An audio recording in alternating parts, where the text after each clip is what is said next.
Over 2,000 gallons of water and 250 different fish all at one house. You can trust me, I did count.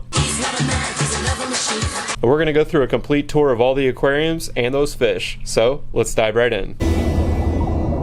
So in most videos I would start with the 180 or the 150, but we're going to change it up a bit and we're going to head outside.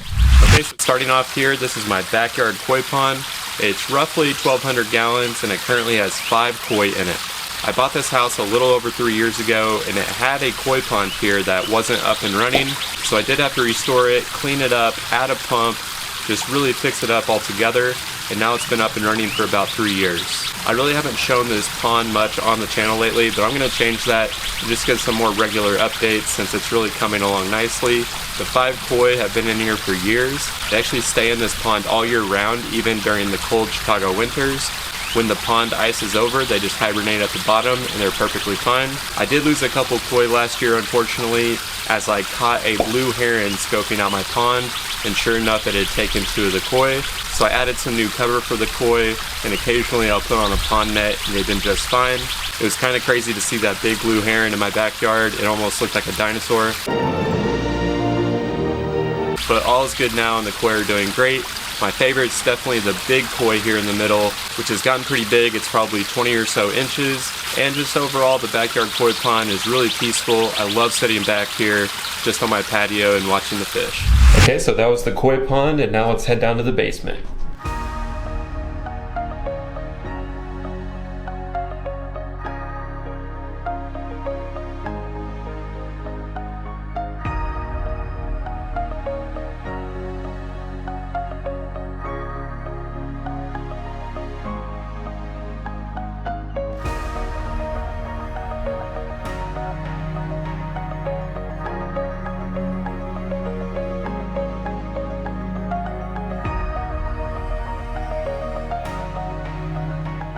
So like I said, we're going to change up the tour a bit and we're going to start with some of the smaller tanks first.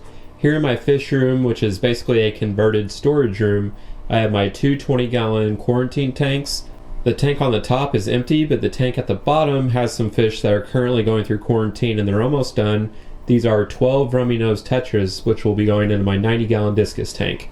This small school of tetras will be joining a larger school that's already in the discus tank, really filling out that tank and that huge school of rummy-nosed tetras that I wanted. And then next to the 2 quarantine tanks, I have my 75-gallon aquarium, which as you can see has a ton of electric blue acara. This electric blue acara army has been growing up for about a year now. I grew them out from fry. Their parents are currently in the 150-gallon aquarium that we'll get to here shortly. But these guys have steadily grown and they're getting pretty big now. A lot of these fish will be going to local fish stores very soon, kind of opening up the 75-gallon tank for future projects to come. There's also an OB peacock and a couple of deep water haps, which will be going to my peacock tank that we'll also see here shortly. And then there's a couple female peacocks which have been growing out. Once I figured out they're female, they're likely not going to be going into the all-male display tank. So kind of a mix of fish that are growing out and quarantining in this tank. It's going to be changing very soon, but it's been very rewarding to watch these electric blue acara over time.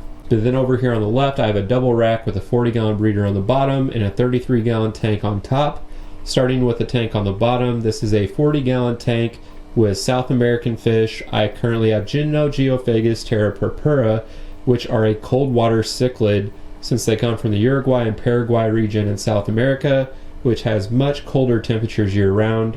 So these guys actually don't have a heater in their tank and they have done really well. They've actually bred a couple times in this tank, and if they do it again in the near future, I'll likely try to pull out those fry and add them to my 20-gallon tank on top that's currently empty. But sharing this tank with them are green fire tetras, which are great tank mates for them. They are also from that same region. And then some panda cories. There's a small school of them, and they've all been great together in this tank. The tank itself doesn't look perfect as they tore up some plants when they were in that breeding mode, and they rearranged the sand very drastically during that time. So it doesn't look as aesthetically pleasing as they usually would, but all the fish in here are happy and healthy, and I really like the color that's coming in on those Gymnogeophagus. And then on top I have my 33-gallon tank, which has my smallest cichlids, which are the Neolamprologus multifasciatus, which is a type of shell dweller from Lake Tanganyika. This is another tank that's not really aesthetically pleasing, and that really comes with the territory when you're keeping African shell dwellers. They really move shells around, dig pits in the sand, cover up different shells, all while they're breeding, hiding in different shells, making different homes. But overall, I've been really happy with this tank. And out of all the fish in this double rack, I will probably say the big male Gymnogeophagus terra purpura is probably my favorite, just because it's really getting some great color. It definitely runs the tank, and I love that coloration, especially when it's in breeding mode. So now we've seen the koi pond and everything in the fish room. Now we're out in the main space of the basement where I have 4 different display tanks, and we're going to start with the smallest one and work our way up. So let's go here to the 90-gallon Discus aquarium. So this Discus tank has been set up for about 7 to 8 months now, and it's gone through a lot of changes. It is a planted aquarium with some different driftwood, sand, and rocks. I've been adding more and more plants over time to this tank, and it's really starting to fill in and start to grow, but there's still a lot of room to grow with the plants specifically. But the definite centerpieces of this aquarium are the different Discus. I have 4 awesome new Discus that I picked up from Chicago Discus a few months back, and they're doing great. They're huge and colorful. I have red melon Discus and a tiger turquoise from my original order. And then I have a school of about 20 rummy nose tetras. I gotta pump those numbers up. Those are rookie numbers in this racket. Which, like I said, will be getting another 12 to their school. So it's going to be an awesome big school of tetras. And then I have 6 Corridoras that are usually hiding out in the driftwood. But I'm really looking forward to that bigger school of tetras, seeing some of these Discus grow, and also some of these live plants growing in to really create an awesome planted aquarium. Out of all the fish in this Discus aquarium, I would say the one I like the most is probably the big albino leopard. It has really great color and some great size already. It's a real showstopper. It's beautiful. And before we move on to the next tank, just a quick hint at some future projects coming. In this area next to the 90-gallon aquarium with the Discus, I did show this general space behind it. It's this pretty big nook that I have a lot of room to work with. I did add a storage unit here to kind of clean up this area, but I have this really nice space next to the 90-gallon tank, as well as the rest of the wall over here. So there's a very unique project coming very soon that I can't wait to share more about. Yeah! Yeah! But with all that being said, let's continue on to the 135-gallon tank. So this is my 135-gallon custom aquarium, which has Lake Malawi peacocks and haps. This tank is relatively new. It was set up about 2.5 to 3 months ago, and I really love the contrast from this tank to all my South American cichlid tanks. This is a very active tank with the fish constantly swimming back and forth. There are a lot of great colors already coming through in some of these peacocks and haps, and there's a lot more to come as these fish grow. And a lot of times with Lake Malawi cichlids, you do want to try and overstock a tank. This isn't completely overstocked yet. There might be some more fish I add to it, but it will be a really nice stocking, especially as these guys grow. The aquascape on this tank is fairly open because peacocks and haps really need that open water swimming space. It's a different type of tank setup, but I've really enjoyed it so far, and has some really cool filtration on that, which I'll be updating the channel on very soon. Out of all the peacocks and haps, if I was to choose a favorite, it would be between the dragon blood. It provides a really great red and white coloration in this tank. The Ngara Flametail is probably my favorite peacock, but I might go with the new fish that I picked up, which is the blue dolphin. It's one of my favorite haps with a unique shape and great blue coloration. It's definitely one of my favorites. Next up, we have my other custom aquarium, which has been up and running for just over a year now. This is my 150-gallon custom aquarium, and on both custom aquariums I do have a seamless sump, so the water volume is probably another 30 to 40 gallons, making the total systems closer to 200 gallons in total. But this tank, I will say, has probably been my best aquarium I've ever set up in terms of the fish that I really like and the aquascape. Some of the choices I made at the beginning of this tank setup in terms of paying for the lighting, really nice aquascaping pieces, and a lot of live plants, and especially just the fish in general that I really love in this tank. I really think I did this tank right, and it's been an awesome aquarium. The 5 Geophagus sveni have grown up into complete showstoppers, including this big male, which is probably the coolest fish in my opinion in my entire basement. I want that. It has trailers to its fins. It has awesome red and shiny metallic coloration that's always coming through.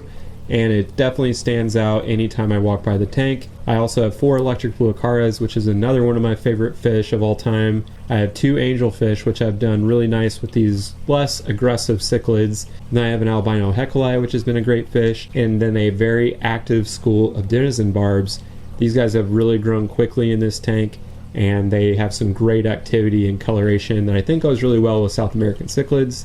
And there's also 3 plecos, including 2 bristlenose plecos that kind of hide out in here, but they do a really good job of keeping the algae off of the leaves of all the different live plants. It's just an awesome aquarium, and I just love watching the evolution and growth over time. Last but certainly not least is the 180-gallon South American cichlid tank. This is an acrylic tank which has been set up for over 3 years now, and many of the fish in here are closing in on 5 years that I've had them since I did upgrade them into this tank. The big Oscar is so personable. It's probably over a foot in length now, and it's very thick with great color. And whenever I have people over to my house, the Oscar is definitely the one that they point out first. It's really been an awesome fish and one of my absolute favorites I've ever kept in the hobby. I also have 4 severums in here with 2 red spot gold severums, 1 turquoise severum, and 1 female red shoulder severum. And all of them are perfect tank mates for the Oscar. They've been super peaceful and done really well. The 2 red spot gold severums breed all the time in this tank, and at some point I might try and scoop out their fry. We will see. I also have a female Geophagus Steindachtneri, which is probably about 4.5 years old now, and then also the school of Geophagus Tapajos, which are now called the Pyrocephalus, their scientific name change. I also have a black acara in here, which is a super thick fish. The one non-South American, it's a Central American, is this female Nicaraguan cichlid. It was kind of an oddball from a different tank, but I did put it in here just for the time being, and it might stay because it's played really well with these other cichlids. And then the one non-cichlid in this tank is my big bala shark named Bruce. Hello. He is an absolute fan favorite, and one of my favorites as well. I would say that's probably my favorite non-cichlid in the hobby, and that's why it's in this tank. It's done really well solo, even though some people would say to only keep them in schools. But I would have to say, if I'm picking a favorite fish in this tank, I gotta go with Nessie, which is my big tiger Oscar. So that completes the tour of all my aquariums and all my fish that are currently at my house. Over 250 fish and probably more to come. And some of the different cichlids that I mentioned that are my favorites in each of these different tanks. We'll definitely add more context in an upcoming video. It's one that I'm very excited about. I can't wait to edit it and post it on the channel. So make sure to subscribe so you don't miss future updates on my basement aquariums, as well as that upcoming video that I can't wait to show you. Thanks again for watching, and we'll see you next time.